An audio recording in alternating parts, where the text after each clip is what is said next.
किस तरह के दिशा निर्देश बैंकों को दिए गए हैं? मैंने आज दो तीन बातें बैंकों के जितने सीनियर ऑफिसर्स थे उनको रिक्वेस्ट करी है। भारत सरकार से भी एक अधिकारी आज डिपार्टमेंट ऑफ बैंकिंग से आए हुए थे और मुझे खुशी की बात है कि हमारा जो कन्वीनर बैंक है यूको, उसके चेयरमैन एंड मैनेजिंग डायरेक्टर खुद कलकत्ता से यहाँ आए हुए थे। तो मैंने दो तीन बातें बोली। एक तो ये बोला है कि जो हमारे प्रदेश की फ्लैगशिप प्रोग्राम्स हैं मुख्यमंत्री के, चाहे वो मुख्यमंत्री स्वावलंबन योजना है, चाहे वो हमारी दूसरी स्कीम्स हैं, पर्टिकुलरली जो हमने इंटरेस्ट सबवेंशन दिया है on the transport and tourism sector, कि आपको पता है सबसे ज़्यादा कोविड में अगर कोई नुकसान हुआ तो ट्रांसपोर्ट और टूरिज्म को हुआ है। तो वहाँ पर सरकार एक स्कीम लाई जिसमें उनको हमने वर्किंग कैपिटल के लिए सस्ते दामों पर और मॉरेटोरियम के साथ लोन की बात कही थी। वो स्कीम पिकअप नहीं हो पा रही। उसमें बैंकों को मैंने कहा है कि उन स्कीम्स को ध्यान से देखें ताकि ये दो सेक्टर अपने पाँव पे दोबारा से खड़े हो सकें। इसके अलावा कुछ स्कीम्स ऐसी हैं भारत सरकार की, प्रधानमंत्री जी की, जैसे स्ट्रीट वेंडर्स की मदद करने के लिए स्वनिधि योजना है, वो नहीं पिकअप हो रही।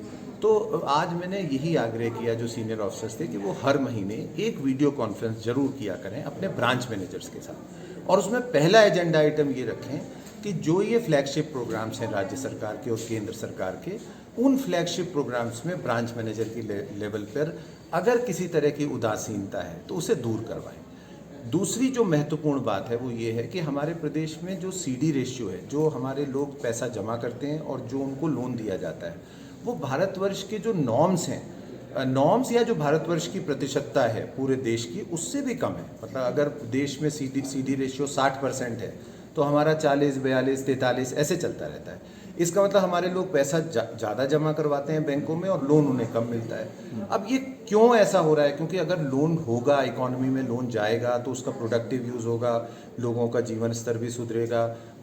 तो सीडी रेशियो का घटना भी एक विषय था आज के लिए।